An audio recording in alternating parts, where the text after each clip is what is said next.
Good morning, this is David Rizzo with Rogers Garden. So today we're doing February's garden checklist.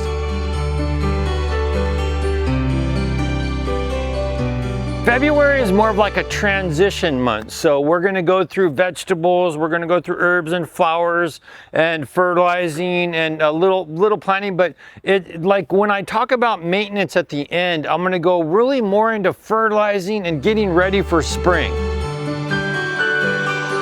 Like I said, February is more of a transition month. So this time of year, I'm really getting the garden ready, and the winter vegetables are starting to come a little bit to the end, but I still will do a lot of leafy greens. It's getting a little late for broccoli and cauliflower because you need about 3 months. And by the time you hit it from 3 months out, it's going to be warmer. So that's why I'm doing quick stuff. So right now, I'm doing a lot of the leafy greens. So this is like a gourmet salad blend. It has some mizuna in it. It has some arugula, so it's more of a spicy blend. So I'm doing that. I'm doing all the lettuces. So I'm doing the romaine and the leaf lettuces and all the lettuces because they're fast. I can still do the kale.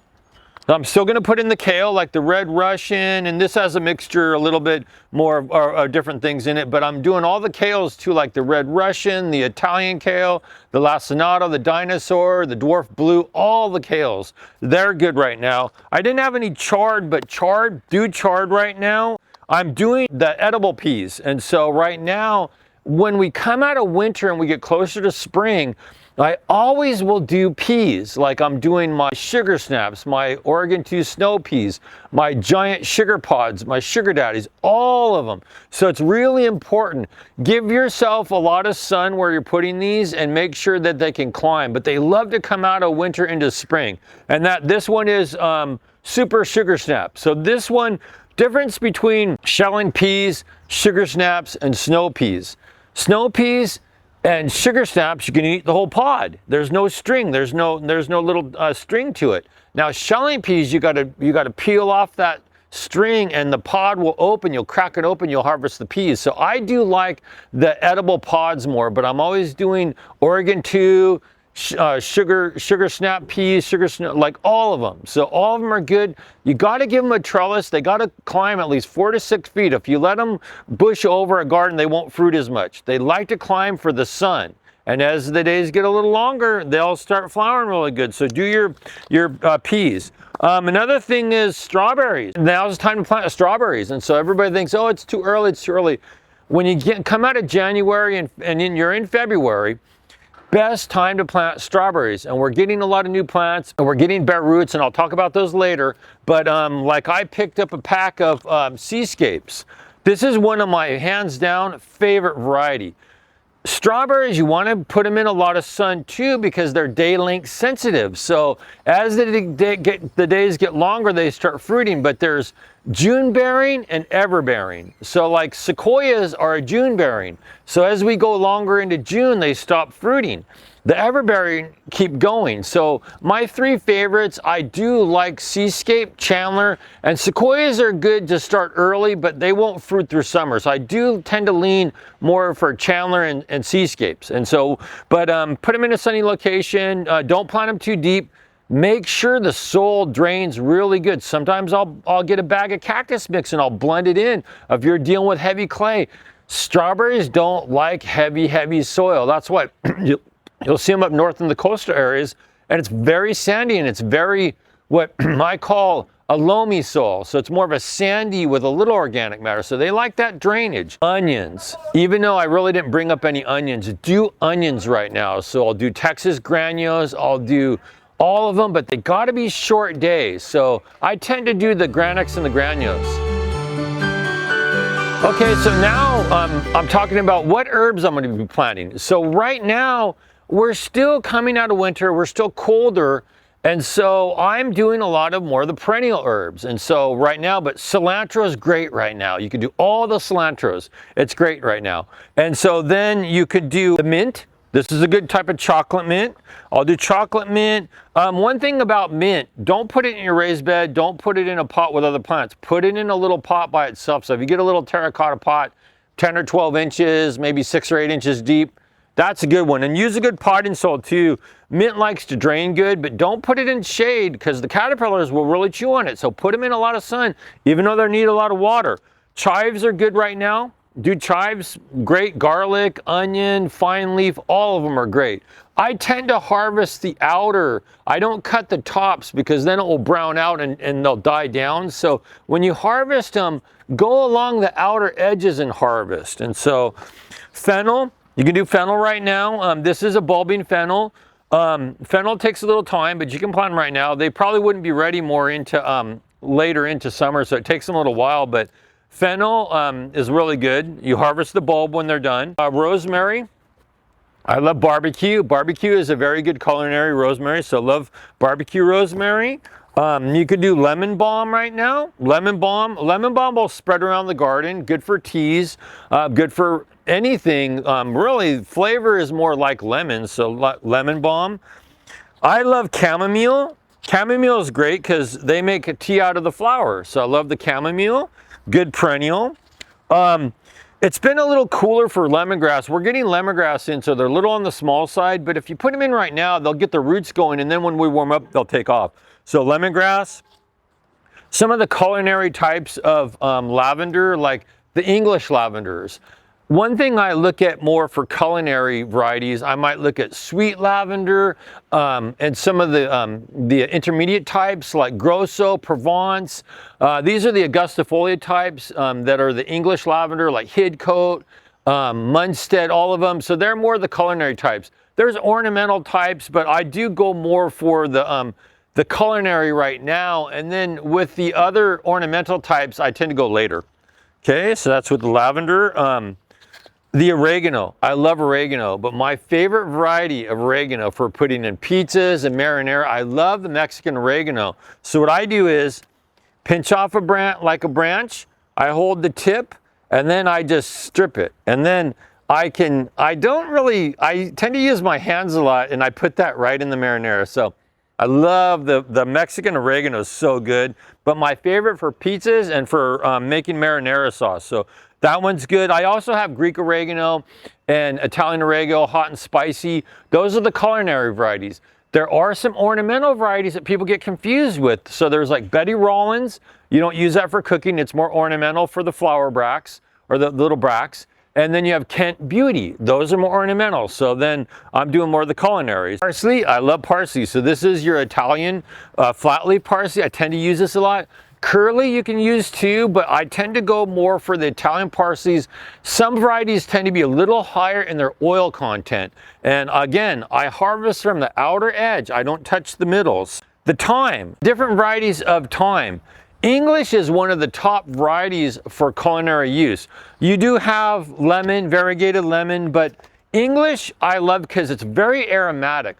French is a really good thyme also, but it tends to be more stronger and has a much stronger and sort of a mustier flavor, but I love the thyme. And again, simple way of harvesting it, I use my thumb and my finger and I pinch it off. Don't use scissors. Then I take it and I strip the leaves, and then I can throw that in stews. I can throw that on chicken, and oh, I love fresh thyme. The fresh English thyme is so good, but very aromatic. So one thing to think about when you are doing your herbs this time of year, we're still early for a lot of the other herbs, because any of the herbs that come in later that are more the annuals, we'll get them more in March and April, like basil and dill and some of those. They like heat. So I don't do those until really into March. So I'm concentrating more on the perennial herbs. And so that, that's covers all of your herbs for this time of year. Now, February for flowering plants. So we're still doing a lot of biennials and annuals and perennials, so I'm going to talk through them. You don't see as many perennials, but we're starting to get them. So I always will, sometimes perennials are my favorite. But let's go through. So the annuals, I can still do all the pansies. I love these sort of antique pansies. What's this variety called? This is Frizzle Sizzle Raspberry. Can you say that twice? But this is a good variety. But I love the pansies. Put them in full sun and don't plant them too deep. plant them a little higher. If you plant them deep, you're going to rot them out. So love the pansies, love the violas. Got some really good violas. This is a gold variety. I don't know the cultivar. The cultivar is terracotta. You got another one. This is called berry pie. So I love the annuals. So you can still keep planting your alyssum, your snapdragons, your pansies, your violas, your stock, because that will carry you through into spring, because we won't get petunias and marigolds until like March or April. So keep doing some of your winter annuals. We're talking about Icelandic poppies. If you plant them right now, everybody thinks they're more winter. But if you plant Icelandic poppies right now, they'll go all the way into spring. So they'll go like as early as like November, December, all the way into April, May. And you can do primers right now. You can do a lot of stuff. So don't really look for the spring stuff yet. Keep doing some of your winter stuff that will take you all the way into spring. And then sometimes what I'll do is I'll wait until late spring for the summer stuff. So that's a keep up with your winter flowers, because some of them will carry far through into the season. And so that's with the annuals. Talking a little bit about biennials. So biennials are in between an annual and a perennial. So annuals will finish out their life cycle in 3 months, 6 months, or a year. They don't come back. They might reseed, but they don't come back. Biennials take usually about 2 years to come to bloom. And then once they bloom, they usually don't come back. So a lot of people always ask me, oh, will they come back? So you get into like the Cinetti Cinerias and the foxgloves and the delphiniums. They usually don't come back. Sometimes with foxgloves and delphiniums, if you cut them down after they're blooming in May or June, they might side shoot new plants and then flower sometimes in fall, but not always. So that's with I just brought up one variety, and this is one of my favorites. This is the giant delphinium. This is Pacific Giant. So this is called Black Knight. Pacific Giants get tall. They'll get about 4 to 6 feet tall. If your soil drains good and you really have been growing a lot of stuff in that area and you fertilize good, these will get tall. Sometimes if the soil's not as good, they might only get like 3. So it's very dependent on your soil and the nutrients. So they'll get bigger if the soil's better. Soil's, still improving, they might not get as big. But I do love these. I like to get them where they're not blooming and they're smaller. And that holds true with a lot of biennials. I know a lot of people come in and they want them flowering already. You got to let them have a period where they're in their growth stage, and then they'll flower as we go into spring. So that's Pacific Giants. There's other ones that stay smaller, like the Magic Fountains and some of those, and they're good too.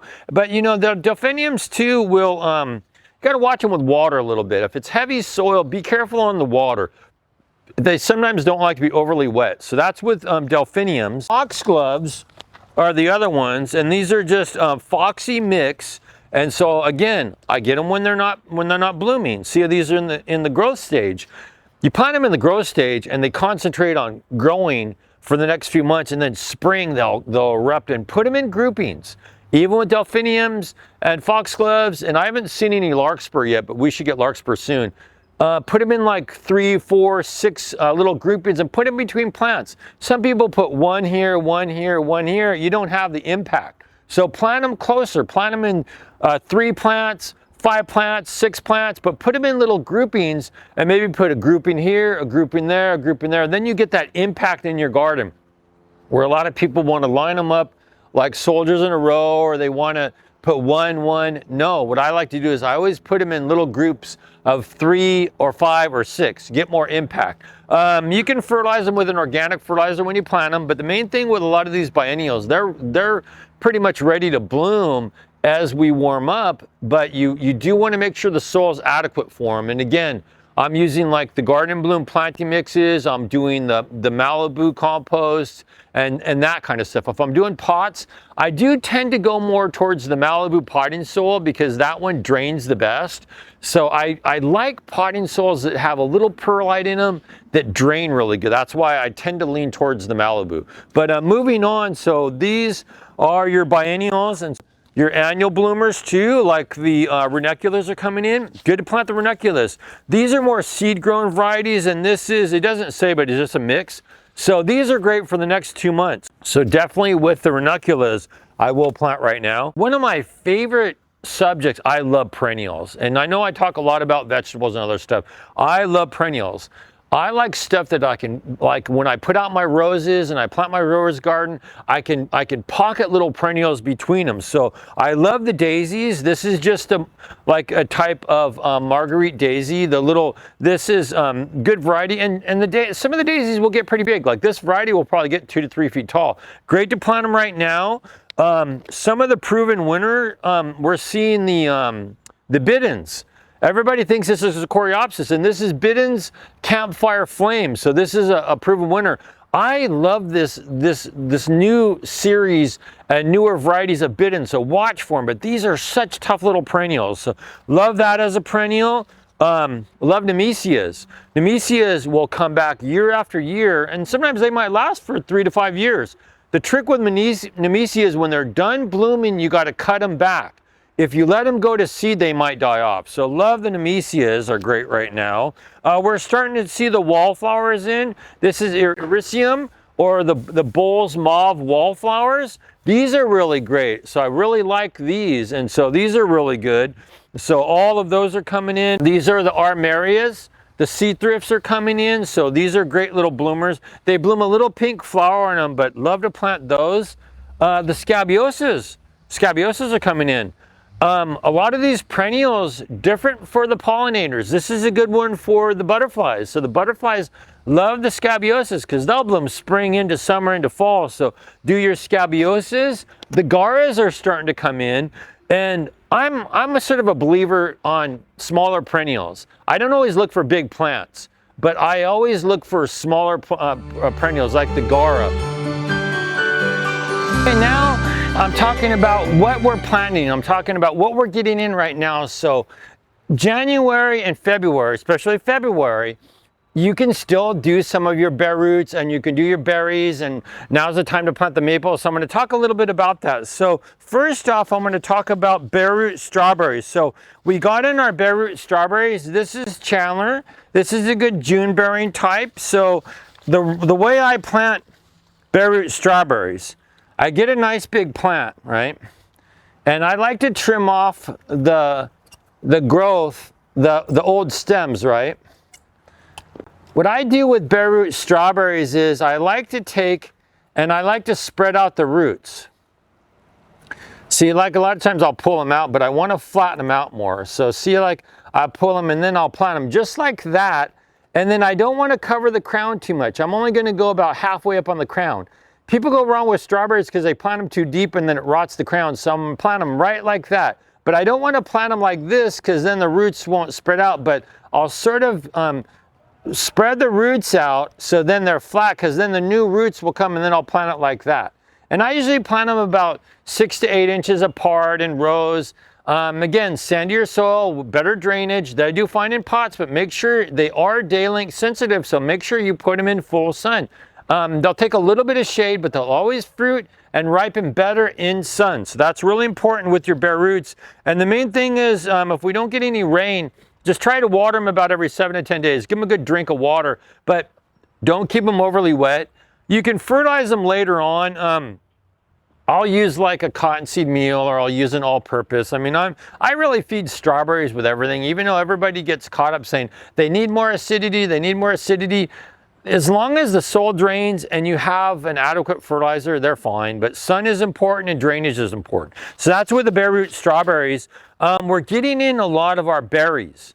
And even though these aren't bare root, they're rooted. So plant blueberries right now. I always plant berries right now, whether they're bare root, whether they're potted. So these are some of my favorite blueberries. So this is a variety called O'Neill. The thing when you get into a lot of these blueberries, these are different than the other berries, but they still fruit the same, big berries. These are considered southern high bushes. Up north and back east, they grow northern high bushes. But these are basically like a descendant of those varieties, but they don't need the cold. But it's important when you're growing blueberries is to put them in a really good draining pot, or if you put them in the ground, the soil has to drain really good. If it doesn't drain good, they'll rot out.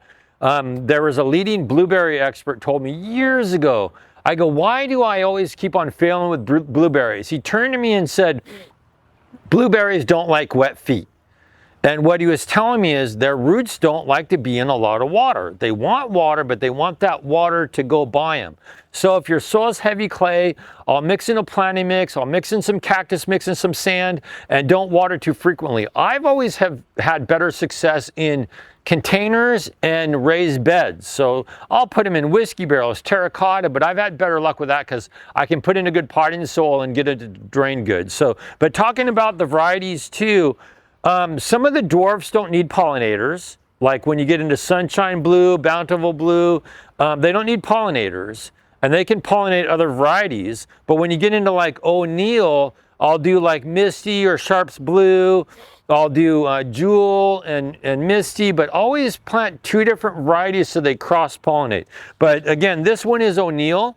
I love this variety. They're blooming earlier this year because we're a little warmer, so they're starting to bloom, and these will ripen out around June or so. So you got O'Neill is a good one. I like Misty. Yeah, Misty is good.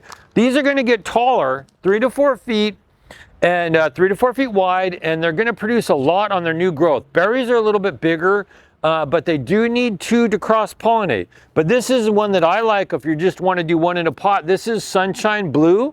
The difference with Sunshine Blue, it has more of a tartness to it. So when it sort of reminds me of those sour candies, like when you go to eat it, it will have a little sour kick where the other ones are sweeter. So, but Sunshine Blue, and then Bountiful is another one, but these dwarfs, boy, do they produce on little plants. So, but definitely plant your blueberries right now. Fertilize them with cottonseed meal. You really like acidity. Usually don't use an acid planting mix because it keeps them too wet. I'll use like a Malibu potting soil. I always use cottonseed meal, and if the leaves ever start turning yellow, it's not so much they're not getting the fertilizer, the pH is too high for them. So it's good to fertilize about every 2 months with an acid fertilizer, and the cottonseed meal is the best for them. You got your other berries right now. So right now you can plant a lot of berries. So plant all your boysenberries, your blackberries, your low chill raspberries. So we're just starting to see some of the blackberries come in. One of my favorites is I like Superlicious. Superlicious is a good one, but you got some really good blackberries. You got Black Satin, that's a thornless variety. You got Prime Freedom, that's like the Prime Gem Arc that can crop twice a year. Now, some of the varieties can get big, so give them a trellis and bend them, like bend them up, go a little vertical and go horizontal. Don't go always vertical on them because they'll only fruit off the top, but you'll get more if you train them like a grape. Train them more horizontally, not so vertically. So that's the thing with the blackberries. So the blackberries do very well in our climate. They don't need as much chill. And the boysenberries do really good in our climate too. There's thornless boysenberries. There's a whole bunch of them, but you got to watch boysenberries. They can really run on you. All these are spreaders, so the roots are going to spread, and they do better in the ground. In containers, mixed results in containers. I don't get them to fruit as much because I think they like to have their roots spreading and shallow. But watch with boysenberries where you put them because they can really run. But they're good too because they're really good for our climate. I like some of the raspberries, but some of the raspberries we don't get enough chill or cold for them. So I do like the Fall Gold. This is one of my favorite varieties here in Southern California because we lack that high chill. But I do like the Fall Gold. The Fall Gold is a good one. So with all of these, like I said, you'd put them on a trellis, get them going more horizontally. You can fertilize them with an acid food. I use cottonseed meal a lot. Cottonseed meal is good. They're not super heavy feeders, but sometimes it's good to really prep the soil and break up the clay and really amend it, but don't over amend. And water them consistently, but try not to keep them overly wet. But they want consistent water, so put them in a good sunny area. If you're a little hot where you're at, put them in partial sun and they'll like it, but not too hot, but well drained, full sun, partial if you're really hot, and regular water, you know, so that's important for the berries. And so moving on, some other stuff that we're planting right now, we got our Ito peonies. So the Ito peonies came in. Let me hold this up, and they're just starting to sprout. So the difference between these and other peonies, these are low chill varieties, so they don't need the cold to flower. They're a bigger variety, They tend to bloom a lot as we go into March and April, so they're good spring bloomers. Here they don't seem to go through summer as much, but they're good spring bloomers, and they're bigger varieties. To me, they grow more like a tree peony.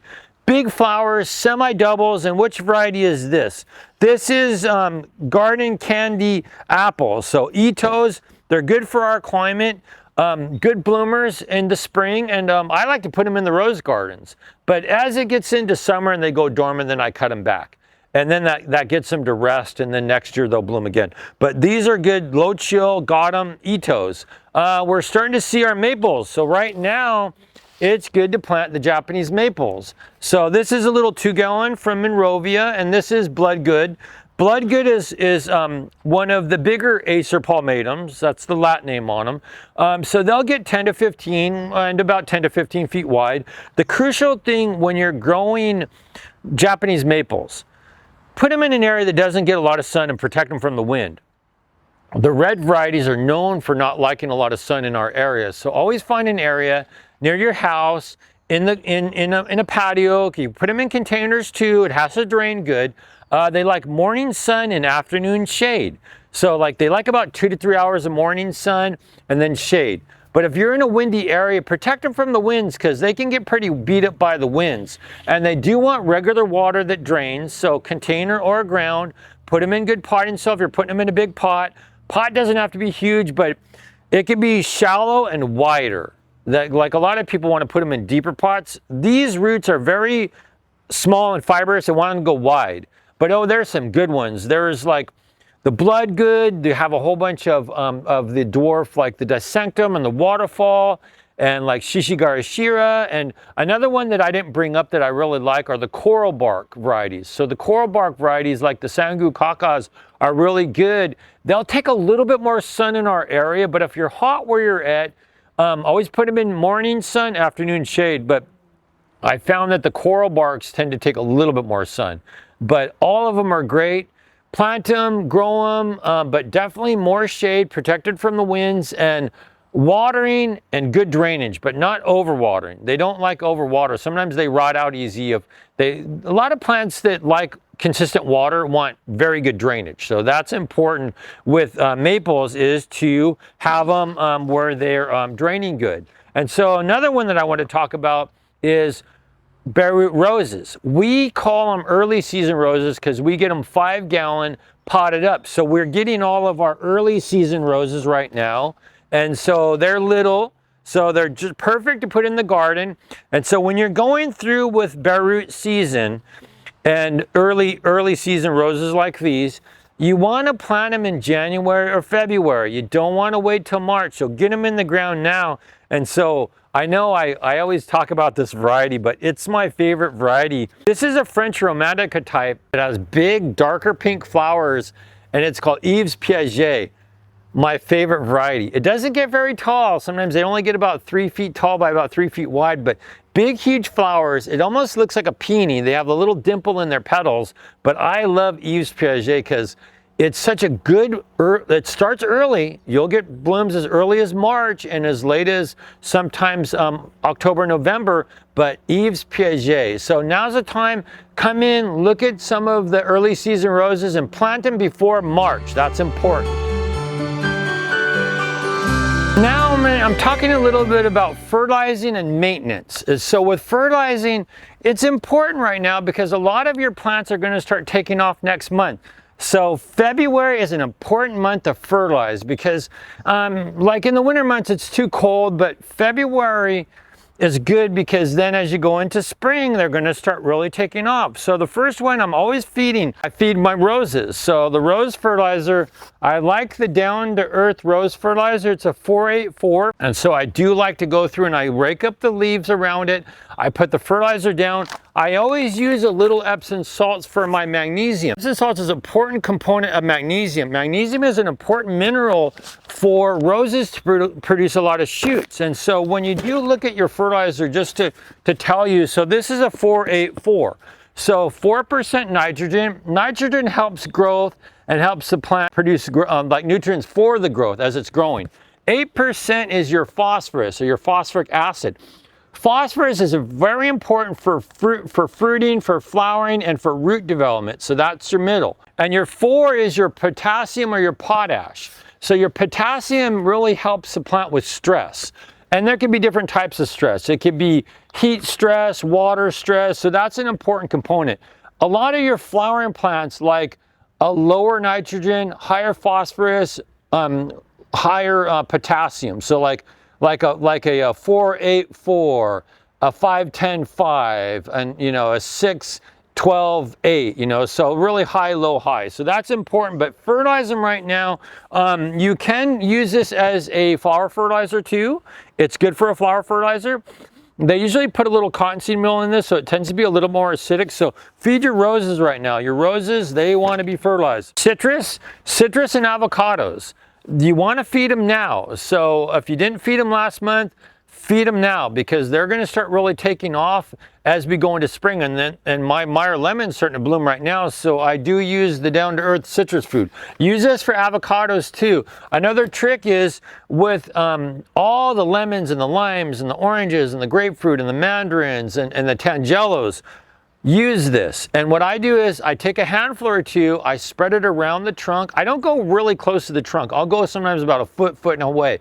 As the tree gets older, the roots are going to be out farther. So people want to put stuff near the trunk. There's no roots near the trunk. The feeders are out here. So halfway out to the canopy. So if you got the trunk and the canopy's out 4 feet, you fertilize 2 feet out and you water 2 feet out. And I do use extra Epsom salts. Again, magnesium. Different than other fruit trees, citrus like minerals. So when I look at this, I can see this has sulfur in it to drop the pH to acidify it more. It's iron, it's zinc, extra magnesium. It does have calcium for fruit development, but that's a difference between other fruit trees. Citrus and avocados want more minerals, so that's why this one. So then shifting gears, when you get into peaches, apples, plums, nectarines, figs, all persimmons, all of them, you're going to go with a regular fruit tree fertilizer.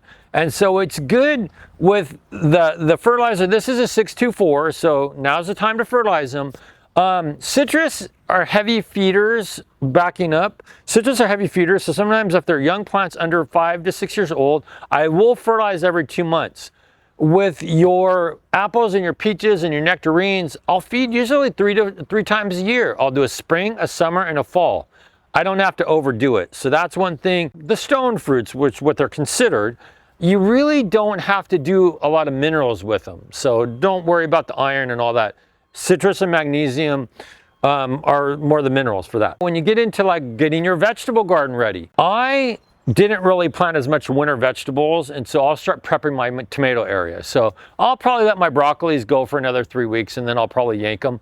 But what I'll do is I'll put my compost down. I'll probably add a little cactus mix because I'm heavy clay where I'm at, and I will put down about 5 to 8 pounds of a fertilizer. My garden's really long, so it's like 5 by 20, so I'm doing about 7 to 10 pounds. If your garden is a 4 by 8, you could use like 3 to 4 pounds. But the main thing, I love the Bio Live. I love this fertilizer. The difference with this and other fertilizers, this has more mycorrhizae in it. Mycorrhizae is a beneficial fungus that helps the roots take up more nutrients. So it doesn't necessarily fertilize them or add nutrients, but it will help the roots take up more nutrients. So that's important. But I love the mycorrhizae. I've been using it. Last year I used it really strong. So this year again, really strong. I do like the all-purpose too for vegetables, just for the higher calcium. So tomatoes, peppers, eggplant, squash, tomatillos, all of them. Higher calcium. This has 8% calcium.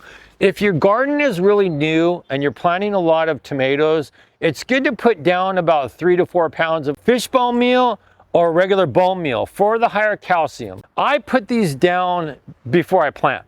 So once I put my compost in there, I put some sand in there. I do like to put these down in the bed and I work it in the surface, and sometimes I'll take like the worm castings and I'll put it over, I'll put the Malibu compost over it, because then it will, as it leaches down, it's going to be all nutrient. The garden is really new and it's a raised bed. you want to really make sure that you put some nutrients in there because everything hasn't broke down yet to really give it nutrients. And make sure it drains too. Sometimes if your raised beds aren't draining good, do pumice. Always put pumice in there. I don't do perlite as much because it floats, but I do pumice. Pumice is a very important component because it looks like gravel, and when you work it in, it allows that water to move through, and it keeps your raised beds from settling. A lot of people that put too much organic matter in their raised beds, it just settles. So you want to put pumice in there so it keeps that water moving through, and it doesn't allow your bed to settle so much. Cottonseed meal, and I always harp on this one, I love this for fertilizing, like I talked about blueberries, but I can use it on blueberries, I can use it on everything. And so even like with the acid-loving plants, the hydrangeas, the gardenias, all of it. Now I will use an acid mix too on hydrangeas as we go more into spring, so now you could feed those now. They're gonna be probably taken off in about March and April, so now's the time to fertilize those. With insects and with maintenance right now, we've had some late rains last month, so I do go through and I watch. So the snails and the slugs and the pill bugs have been really bad, and so I like to use an organic slug bait. This is the only one you can use around fruit trees and vegetable gardens. This is Sluggo. Sluggo looks like little pellets, and it's an iron phosphate. It doesn't have any methaldehyde in it. So this is a safe one to use, and it's safe around your pets too. So this will add iron to your garden, but it doesn't hurt the animals. You spread it around, and it's good to clean up the leaves where you're putting it because the snails and the slugs and the pill bugs will hide underneath there. And so, but I sprinkle down, and if you water it, it will create like a little puddle and look sort of moldy. And when the snails and the slugs cross through it, it gets them, but it doesn't hurt anything else. And if you have a problem with the pill bugs and with the like I do in the earwigs, oh boy, this year the pill bugs are chewing on everything. The Plus, so the Plus will work, and that's another organic. The Plus will work for the pill bugs and the earwigs that are more of a problem in my garden. Like I'm getting a little bit of slugs and they're chewing on my lettuce, but I do go out at night and hand pick them too. But I do like these two for those two issues. With spraying, oh, if the caterpillars are chewing on anything, or like I do use the spinosad a lot. Spinosad is one that I use. Caterpillars have still been out. We haven't been really cold this year in the day. We've been cold at night, but warm in the day, and I still see caterpillars out. So if you have a problem with the caterpillars, I don't spray the whole garden. I always spot spray stuff too, but I don't spray until I see damage. And then when you go into maintenance with the roses and with your fruit trees, we've had a lot of late rain, so watch for the fungal problems. Like on the roses, I use the copper soaps against black spot and rust. I spray the canes, I spray the crown, I spray the branches. Now remember, with copper soap and the copper sprays, don't spray them around anything that's painted white because they'll almost dye it like a light blue. So if you have a white picket fence or a white wall, don't use this near there because the solution can absorb in and it will give it a light tint of blue. I use the sulfur sprays, so sulfur. And with the copper, I use it more in the dormancy because it is a pretty heavy fungicide, but I do use it on any of the issues with my roses and my fruit trees. Very good for that. And then I use this. I can use this even on apricots too, because apricots can be sensitive to copper. And so then I do use sometimes sulfur for that. That's it for the maintenance end. This is David Rizzo with Rogers Gardens. Thanks for watching today, and I'll see you next time.